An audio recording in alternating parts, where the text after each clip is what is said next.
రక్షణ కవచంగా బండి సంజయ్ ఉన్నారని చెప్పి కూడా కళ్ళు దొబ్బినాయి ఇంత చూసినా. అవును, మీడియా వాళ్ళకు కనీసం అన్న ఇప్పుడు మాలాంటలో రాజాబాయంటలో వాడు వీడంటే ఇవాళ మీడియా మొత్తం గొంతెత్తి మమ్మల్ని తిడతారు.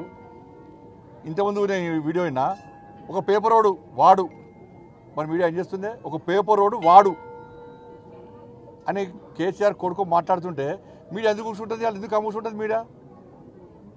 ఒక పేపర్ రోడు వాడు, ఒక బీజేపోడు. బిడ్డ నీ అహంకారం కండకారం తీస్తాం బిడ్డ, గంత నీ అయ్య ఇంకా వాళ్ళ అయ్య ముఖ్యమంత్రి అనుకుంటాడు, ఇంకా ఆయన మంత్రి అనుకుంటాడు. వాడు వీడా? నీ భాషనే నీ అహంకారమే బీఆర్ఎస్ పార్టీ కుంప ముంచింది, నీ అహంకారమే బీఆర్ఎస్ పార్టీ కుంప ముంచింది. ఇలా చెవులు దొబ్బినాయి కేసీఆర్ కొడుకు. అసెంబ్లీలో ఏ రోజన్నా వీళ్ళు 6 గ్యారెంటీ గురించి మాట్లాడారు, కొట్టాడు, వాకౌట్ చేసిరా? వీళ్ళు కొట్టాడారు ఎప్పుడైనా? 2500 గురించి మాట్లాడింది నేనే, మాట్లాడలే అంటాడు. 4000 రూపాయల ఆసరా పెన్షన్ గురించి మాట్లాడింది నేనే, మాట్లాడలేదంటే కానీ చెవులు దుబ్బినాయి, కళ్ళు దుబ్బినాయి. రైతు భరోసా గురించి లెక్కతో బయటపెట్టింది నేనే, మాట్లాడలేదంటున్నాడు. 4000 రూపాయల నిరుద్యోగ వృద్ధి గురించి మాట్లాడింది నేనే, మాట్లాడలేదంటున్నాడు. 2 లక్షల ఉద్యోగాల గురించి మాట్లాడింది నేనే, మాట్లాడలేదంటున్నాడు. ఇక కళ్ళు దొబ్బితే ఏం చేస్తాం మనం? ఎస్సీ గురించి మాట్లాడింది కొట్లాడింది ఎవరు? నీ బీఆర్ఎస్లో కొట్లాడినా?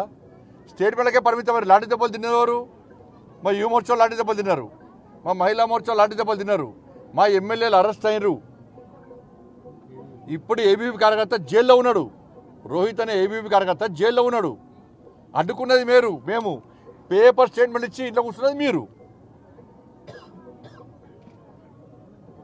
ఎస్సీ గురించి కేంద్ర మంత్రులు కలిసింది మేము, నోటీస్ ఇచ్చింది కేంద్ర మంత్రులు. మీరేం చేశారు? పేపర్ స్టేట్మెంట్ ఇచ్చాడు, ఈయన వస్తా ఉంది ఆయన వస్తా ఉంది అని చెప్పుడు టైంపాస్ పాలిటిక్స్ చేసాడు మీరు. అంతే కదా మీరు చేసేది? అంతేకాదు ఏం చేస్తారు మీరు?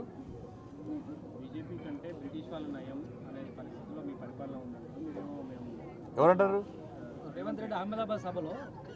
ఇప్పుడు రేవంత్ రెడ్డి గారు ఏమనుకుంటున్నారంటే అక్కడ రాహుల్ గాంధీ యొక్క మెప్పు పొందడానికి రాహుల్ గాంధీ గారు అపాయింట్మెంట్ ఇస్తలేరు. కాబట్టి రాహుల్ గాంధీ గారి యొక్క మెప్పు పొందడానికి రేవంత్ రెడ్డి గారు వాళ్ళ భారతీయ జనతా పార్టీ మీద మోడీ గారి మీద ఇష్టానుసారంగా మాట్లాడుతున్నారు. గతంలో ఇట్లనే కేసీఆర్ మాట్లాడాడు. కేసీఆర్ గారు మాట్లాడినప్పుడు తెలంగాణ పరిస్థితి ఏమైందో ఒక్కసారి అర్థం చేసుకోవాలి. వాళ్ళ ఎన్నికలు అయిపోయినాయి, తెలంగాణ అభివృద్ధి ముఖ్యమా వీళ్ళకు తిట్టుకుని ముఖ్యమా? ఇవాళ కేసీఆర్ గారు గిట్నే ఏది పడతాడు మోడీ గారిని కేసీఆర్ గారు కేసీఆర్ కొడుకు ఏది పడుతుంది ఇష్టం మాట్లాడారు. తెలంగాణ పరిస్థితి ఏమైంది? ఇవాళ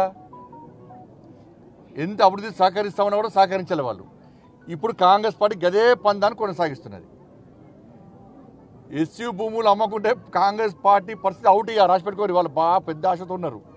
ఎస్సీ భూములు అమ్మాలే, మాకు 40-50 వేల కోట్లు వస్తాయి కథ, మా ప్రభుత్వం బేఫికర్ అనుకున్నారు. ఇప్పుడు డామిడ్ కథ అడ్డం తిరిగిన లెక్క భారతీయ జనతా పార్టీ చేసిన యుద్ధము గౌరవ కోర్టు ఇచ్చినటువంటి తీర్పు మీద ఆధారపడినది. తప్పకుండా కోర్టుల మీద మాకు విశ్వాసం నమ్మకం ఉంది. ఎస్సీ భూముల అమ్మకాన్ని కోర్టు కూడా ఆపుతాయన్న నమ్మకం విశ్వాసం ఉంది. కేంద్ర ప్రభుత్వం కూడా చాలా సీరియస్గా తీసుకున్నది. 80% ఎస్సీ భూములు అమ్మనివ్వం.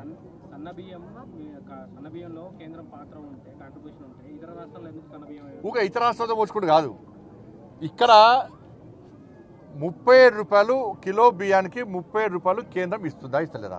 ఇస్తుందని వాళ్ళే అంటున్నారు. వాళ్ళ కేంద్ర కేసు అమ్మాలి అంటున్నారు. ఇప్పుడు కిలోకు 37 రూపాయలు కేంద్రం ఇస్తుందని వాళ్ళే అంటున్నారు, వాళ్ళ సంబంధం లేదంటున్నారు. మరి రాయమని చెప్పు, 37 రూపాయలు మాకు వద్దు. కేంద్రం యొక్క సంబంధం లేకుంటే, కేంద్రం యొక్క నిధులు కాదు అనుకుంటే మంత్రిని లెటర్ రాయమను కేంద్రానికి, మీ బియ్యం మాకు వద్దు, మీ పైసలు మాకు అద్దే వద్దు, మొత్తం మేమే ఇస్తున్నామని చెప్పి రాయమని చెప్పు దమ్ముంట. మరి అవి మోడీ బియ్యం, జగమెరిగిన సత్యం. ప్రతి ఒక్కరు అంటున్నారు మోడీ బియ్యం తింటున్నాం, మోడీ బియ్యం ఇస్తున్నారు చెప్పి, అది నానుడి. అది తెలంగాణ రాష్ట్ర వ్యాప్తంగా కూడా అంతటా కూడా మోడీ. ప్రపంచంలో ఏ మూల ఏ క్షణం ఏం జరుగుతుందో వేగంగా తెలుసుకోవడానికి తొలి వెలుగు వాట్సాప్ ఛానల్ని ఫాలో చేయండి.